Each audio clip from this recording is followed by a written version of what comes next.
Hello everyone, नमस्ते। तो इस वीडियो में हम बात करने वाले हैं प्लेसेंटा के बारे में। कौन सा प्लेसेंटा होने से आपकी नॉर्मल डिलीवरी होती है, प्लेसेंटा का क्या काम होता है और प्लेसेंटा आपका स्वस्थ रहे, क्योंकि जब आप प्रेग्नेंट होती है ना तो गर्भ में बच्चे के साथ साथ एक अंग और विकसित होता है जो कि है प्लेसेंटा। और पूरी प्रेगनेंसी में प्लेसेंटा के माध्यम से ही आपका बच्चा विकसित होता है, फलता है, फूलता है। यानी कि जो काम डिलीवरी के बाद आप करने वाली हैं, अपने बच्चे का लालन पालन पोषण करने वाली है, वो गर्भ में प्लेसेंटा के माध्यम से होता है। तो प्लेसेंटा बहुत ही ज़रूरी है आपके लिए भी और आपके बच्चे के लिए भी। तो इसके बारे में भी जानेंगे कि आप प्लेसेंटा को कैसे स्वस्थ रखें ताकि आपका बच्चा भी स्वस्थ रहे। तो चलिए आज का वीडियो स्टार्ट करते हैं। और हाँ देखो, अगर आप लोगों ने अभी तक हमारे चैनल को सब्सक्राइब नहीं किया तो कर लीजिएगा, वीडियो अच्छा लगेगा तो लाइक कर दीजिएगा। और अगर आपको बच्चों से रिलेटेड वीडियोस चाहिए, यानी कि बेबी केयर से रिलेटेड वीडियो चाहिए, डिलीवरी के बाद बहुत सारी परेशानी होती हैं, उससे रिलेटेड आप वीडियो देखना चाहते हैं तो आप मेरे दूसरे चैनल मदर्स लैब को सब्सक्राइब कर सकते हैं और उसका लिंक आपको डिस्क्रिप्शन बॉक्स में मिल जाएगा, या फिर आप सर्च भी कर सकते हैं। तो चलिए अब जानते हैं। तो सबसे पहले हम ये जानेंगे कि आखिर प्लेसेंटा क्या होता है। तो नॉर्मली प्लेसेंटा को हिंदी में अपरा बोला जाता है। ये आपके गर्भाशय की दीवार पे चिपक जाता है, प्रत्यारोपित हो जाता है। जैसे कि आपका बच्चा प्रत्यारोपित होता है वैसे ही प्लेसेंटा भी प्रत्यारोपित होता है, और वो भी धीरे धीरे करके बढ़ता है। जैसे आपका बच्चा बढ़ता है वैसे आपका प्लेसेंटा भी बढ़ता है। दिखने की बात करें तो ये दिखने में चपटा होता है, गोल आकार का होता है, जैसे कि गोल पेनकेक होते हैं ना, उस टाइप का दिखने में लगता है। पिक्चर आप देख लीजिए, इस टाइप का आपका प्लेसेंटा दिखने में होता है। और प्लेसेंटा ना आपके बच्चे से गर्भनाल के माध्यम से जुड़ा हुआ होता है। बाकी देखो, प्लेसेंटा आपके बच्चे के लिए आपके लिए बहुत सारे काम करता है। जैसे कि प्लेसेंटा क्या करता है, आपके शरीर से ना रक्त प्रवाह को आपके बच्चे तक पहुंचाता है, एंटीबॉडी को पहुंचाता है, ताकि आपके बच्चे को जब तक कि टीकाकरण ना हो जाए उसका, तब तक एंटीबॉडी मिलती रहे।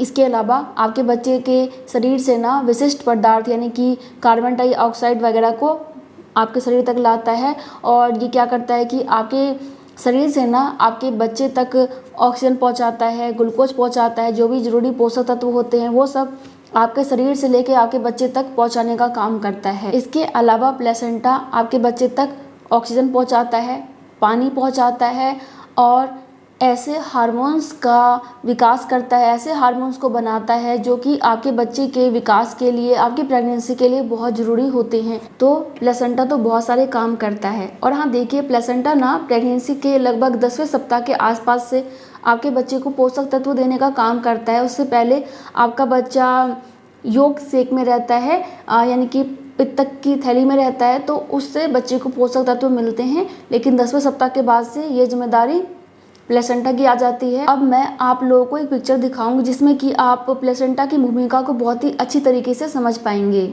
आप देख सकते हैं, गर्भनाल आपके बच्चे के पेट और अपरा के बीच एक नलिका की तरह होती है। इस नलिका में एक अम्बिलिकल नस और 2 अम्बिलिकल धमनियाँ होती हैं जो बेबी और प्लेसेंटा तक खून को लाती और ले जाती है। तो गर्भनाल इस तरीके से काम करता है। बाकी जान लेते हैं कि प्लेसेंटा कहाँ पे विकसित होता है। तो नॉर्मली प्लेसेंटा जहाँ आपका गर्भाशय विकसित होता है उसके आसपास ही विकसित होना स्टार्ट हो जाता है। नॉर्मली प्लेसेंटा कई प्रकार के होते हैं, जैसे कि पहला होता है पोस्टेरियर, यानी कि पीछे की ओर। अगर आपका प्लेसेंटा गर्भाशय में पीछे की ओर स्थापित हो गया है, प्रत्यारोपित हो गया है, तो वो पोस्टेरियर प्लेसेंटा कहलाता है। अगर प्लेसेंटा गर्भाशय की दीवार पे आगे की ओर स्थित है तो उसको एंटीरियर प्लेसेंटा पोजीशन कहा जाता है। ये दोनों ही प्लेसेंटा ठीक है। इसके अलावा एक प्लेसेंटा होता है फंडल, जो कि गर्भाशय की दीवार के ऊपर की तरफ विकसित हो जाता है, तो उसको फंडल पोजीशन बोला जाता है। इसके अलावा एक पोजीशन होता है, अगर आपका प्लेसेंटा दाएं या फिर बाएं तरफ स्थित हो जाता है तो उसको कहा जाता है लेफ्ट या राइट लेटरल पोजीशन। ठीक है, तो ये प्लेसेंटा के प्रकार हैं जो कि नॉर्मल हैं। कई बार ऐसा होता है कि प्लेसेंटा ना बीच में या फिर ऊपर प्रत्यारोपित होने की जगह, विकसित होने की जगह, वो क्या होता है कि नीचे की तरफ विकसित होने लग जाता है, नीचे की तरफ आ जाता है, जैसे कि हम लो लाइन प्लेसेंटा कहते हैं। कई बार ऐसा होता है कि प्लेसेंटा बिल्कुल बच्चेदानी के मुंह पे आ जाता है, जैसे कि प्लेसेंटा प्रीविया कहा जाता है। और ऐसी स्थिति में नॉर्मल डिलीवरी पॉसिबल बिल्कुल नहीं होती है। अगर किसी महिला को प्लेसेंटा प्रीविया की प्रॉब्लम है, प्लेसेंटा बिल्कुल बच्चेदानी के मुंह पे आ गया है, तो एक तो ये बहुत ज़्यादा खतरनाक होता है गर्भवती महिला के लिए। इसके अलावा इसमें नॉर्मल डिलीवरी पॉसिबल नहीं होती है। और देखिए, ऐसा नहीं है कि आपका जो प्लेसेंटा नीचे की तरफ है वो ऊपर नहीं आ सकता, बिल्कुल ऊपर आ सकता है। प्लेसेंटा का पोजीशन कई बार ऊपर हो जाता है, कई बार नीचे हो जाता है, यानी कि प्लेसेंटा का पोजीशन चेंज भी हो जाता है। बहुत सारी महिलाओं के साथ ऐसा होता है कि जब वो सेकंड ट्राइमेस्टर में अल्ट्रासाउंड करवाती है तो उनका जो प्लेसेंटा है वो पोस्टीरियर हो जाता है, पोस्टीरियर रहता है, और जब वो थर्ड ट्राइमेस्टर में अल्ट्रासाउंड कराती हैं तो प्लेसेंटा एंटीरियर उनको मिलता है। तो प्लेसेंटा का पोजीशन कई बार चेंज हो जाता है। इसलिए अगर किसी महिला को प्लेसेंटा प्रीविया की प्रॉब्लम हो गई है तो उनको घबराना नहीं है, डॉक्टर के संपर्क में रहिए। हो सकता है कि आपका यह समस्या दूर हो जाए। बाकी ये काफ़ी ज़्यादा डेंजर भी हो जाता है गर्भवती महिलाओं के लिए, तो उसमें आपको आराम करना होता है। बाकी प्लेसेंटा प्रीविया लास्ट तक है तो ऐसे में नॉर्मल डिलीवरी पॉसिबल नहीं है, सिजेरियन ही होगी। बाकी एंटीरियर है, पोस्टीरियर है, तो आप आराम से नॉर्मल डिलीवरी कर सकती हैं, कोई दिक्कत वाली बात नहीं है। बाकी देखिए, प्लेसेंटा आपके बच्चे तक जरूरी पोषक तत्व पहुँचाता है, ऑक्सीजन, ग्लूकोज, पानी सब कुछ पहुँचाता है। लेकिन कई बार ऐसा होता है कि प्लेसेंटा ना कुछ गलत चीज़ें भी जो कि आपके बच्चे के लिए नुकसानदायक होती हैं वो चीज़ें आपके बच्चे तक पहुँचा देती हैं। जैसे कि कैफ़ीन नॉर्मली चाय में, कॉफ़ी में, कुछ ड्रिंक्स में होते हैं, चॉकलेट में आपको कैफीन मिल जाता है, तो ये आपके बच्चे के लिए नुकसानदायक होता है। शराब पीते हैं वो भी बच्चे तक पहुंच सकती है, आप नशा करते हैं वो आपके बच्चे तक पहुंच सकती है, या फिर मान लीजिए कि आप कोई सा ड्रग्स लेते हैं, या फिर मान लो कि बहुत सारी दवाइयाँ होती हैं जो कि प्लेसेंटा के माध्यम से बच्चे तक पहुँच जाती हैं। इसलिए आपको कुछ चीज़ों का ध्यान रखना होगा ताकि आपके बच्चे तक गलत चीज़ें ना पहुंच जाएं। कई बार महिलाएं तनाव लेती हैं, टेंशन लेती हैं, तो वो हार्मोन्स भी बच्चे तक पहुंच जाता है और आपके बच्चे को भी तनाव हो जाता है और आपके बच्चे के विकास पे असर पड़ता है। अब हम ये भी जान लेते हैं कि आप अपने प्लेसेंटा को कैसे स्वस्थ रख सकते हैं, क्योंकि प्लेसेंटा स्वस्थ रहेगा तो आपका बच्चा भी स्वस्थ रहेगा।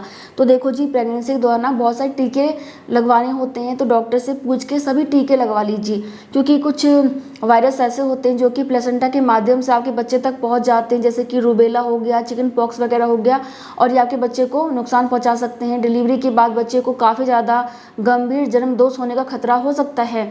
इसलिए जो भी टीका है आपका उसको लगवा लीजिए। देखो, प्रेगनेंसी के दौरान बहुत सारी दवाइयाँ आपके बच्चे के लिए सेफ़ नहीं होती हैं, प्लेसेंटा के माध्यम से आपके बच्चे तक पहुँच जाती हैं। तो जो भी मेडिसिन लीजिए अपने डॉक्टर से पूछ के लीजिए, और बिना उनसे पूछे कोई सा भी मेडिसिन मत लीजिए। इसके अलावा क्या करो कि योगासन करो, मेडिटेशन करो, एक्सरसाइज करो, पॉजिटिव रहो। इससे क्या होगा कि जो आप तनाव लेती हैं, तनाव वाला जो हार्मोन्स होता है वो आपके बच्चे तक नहीं पहुँचेगा, तो आपके बच्चे को जो है परेशानी भी नहीं होगी, आपके बच्चे के विकास पर असर नहीं पड़ेगा। इसलिए योगासन बहुत ज़रूरी है, माइंड को अच्छा रखना बहुत ज़रूरी है, तो इससे आपका प्लेसेंटा भी स्वस्थ रहेगा।